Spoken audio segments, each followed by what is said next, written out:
wasta'inu, hei hambaku, jika kalian punya persoalan dalam kehidupan, maka perhatikan kalimatnya baik-baik, wasta'inu, mintakan solusinya kepadaku.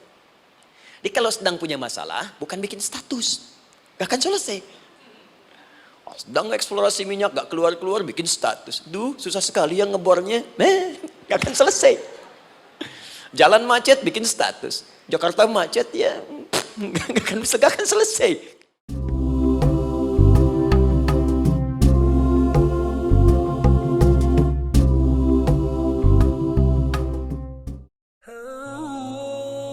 Ada dua hal yang paling penting tentang sholat ini yang ditekankan dalam Al-Quran.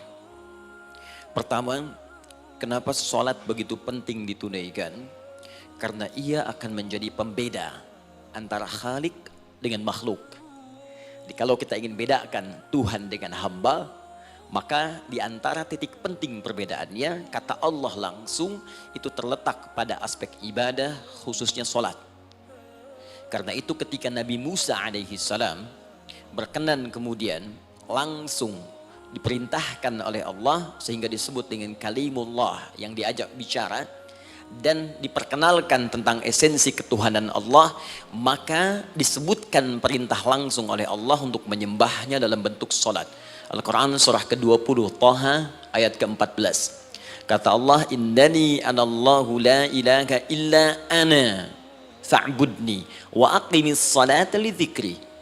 Ya Musa, tidak ada Tuhan kata Allah selain saya. Ya maka jika engkau telah tahu saya Tuhan, bedanya Tuhan dengan makhluk, fa'budni, maka kewajiban engkau sebagai makhluk menyembah saya. Bagaimana caranya ya Allah, kata Musa? Kata Allah, wa aqimis salata, rahmatullah, wa aqimis salata li dzikri. Maka cara menyembahku itu adalah dengan salat. Karena itu semua nabi dan rasul, bahkan sebelum Nabi Muhammad SAW, diperintahkan oleh Allah untuk mengajak umatnya seluruhnya untuk sholat. Ya, Nabi Isa alaihissalam sholat. Anda buka Quran surah 19 Maryam ayat 31 sampai 33. Nabi Ismail alaihissalam, ya kakeknya Nabi ke-29, sholat. Bahkan meminta keluarganya sholat. Quran surah ke-19 ayat 55. Wa kana ya'muru ahlahu bis salah. Nabi Zakaria, saudaranya Imran, salat. Quran surah ketiga, ya, ayat ke-38 sampai dengan 39. Ayat 39-nya tegas mengatakan, "Fanadathu malaika wa huwa qa'imun yusalli fil mihrab." Jadi kalau kita urutkan dari Nabi Muhammad SAW sampai Nabi Adam alaihissalam, semua menunaikan salat kepada Allah Subhanahu wa taala.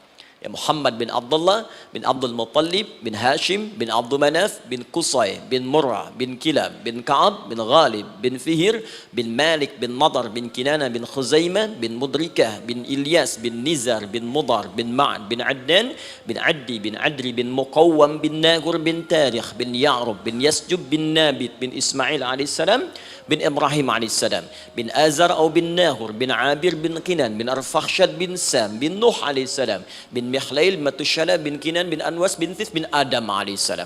Dari Nabi Muhammad SAW sampai Nabi Adam semua salat. Coba ulangi. Nanti dalil singkatnya dari Quran surah keempat ayat 163, paling kiri sebelah atas di mushaf. Inna auhayna ilaika kama auhayna ila Nuhin wan nabiyina min ba'di. Muhammad, apa yang kami telah wahyukan kepadamu sudah pernah pula kami sampaikan kepada Nuh alaihissalam dan nabi-nabi setelahnya. Kenapa tidak disebutkan Adam sebelumnya?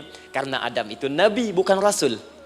Nabi diberikan risalah untuk pribadi dan kalangan dekatnya, rasul diberikan risalah tugas untuk mengajak umat. Kenapa Nabi Adam bukan rasul? Karena zaman Nabi Adam belum ada umat. Siapa yang mau diajak? Ya? Ini bagian pertama. Jadi kalau kita hari ini masih mendapat kesempatan sholat, alhamdulillah, ini artinya sampai hari ini kita masih benar-benar manusia.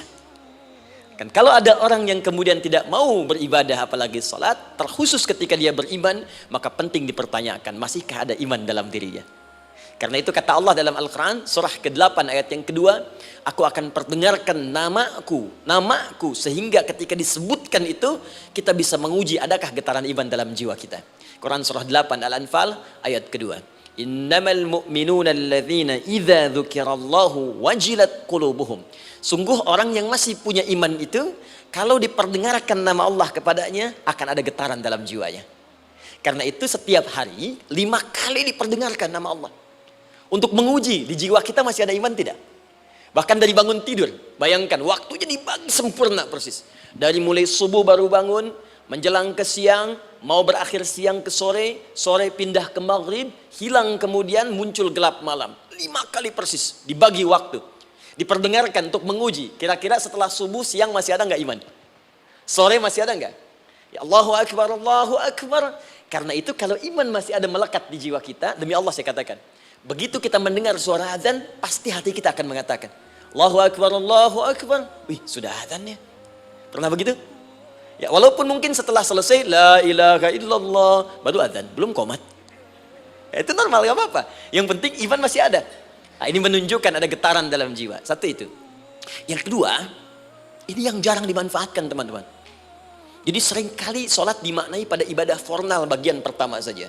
Adapun yang keduanya, ini yang jarang digali.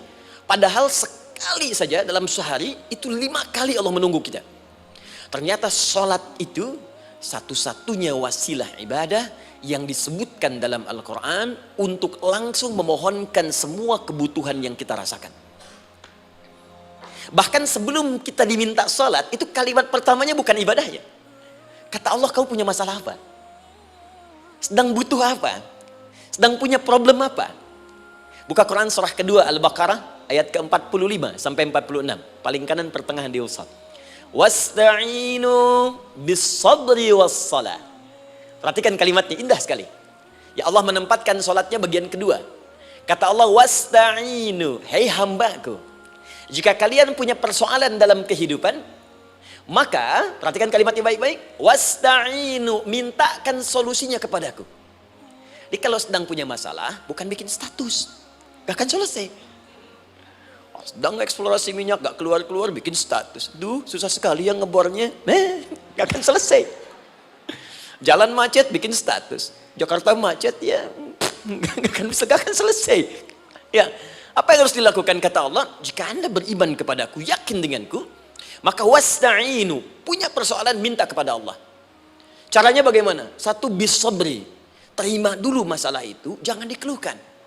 Kaidah lain muncul, karena mustahil saya akan titipkan persoalan kalau tidak Anda mampu mengatasinya. Kaidah Quran surah kedua ayat 286, kita hafal ayatnya. La yukallifullahu nafsan illa usaha. Perhatikan kaidahnya. Allah tidak mungkin menguji seorang hamba di luar batas kemampuannya. Jadi kalau kita sedang punya ujian di rumah kah, pekerjaan kah, kehidupan sosial kah, sebesar apapun ujian itu kata Allah, memang karena Anda yang sanggup. Kalau nggak sanggup gak akan diuji. Di ujian itu berbanding lurus dengan kemampuan. Mustahil seorang hamba diuji di luar batas kemampuannya. Jadi kalau Anda sekarang pun sedang punya masalah sebesar apapun, kata Allah, memang cuma kamu yang sanggup, yang lain tidak. Maka jangan mengeluh. Jangan Anda katakan, ya Allah, why me? Kenapa saya? Kata Allah, why not? Memang kamu yang mampu. Yang lain tidak. Nah, ketika Anda bisa menerima itu dengan sabar, baru datang kalimat kedua. Wassalah. Kemudian datang tunaikan sholat dan mintakan solusi kepadaku lewat sholat.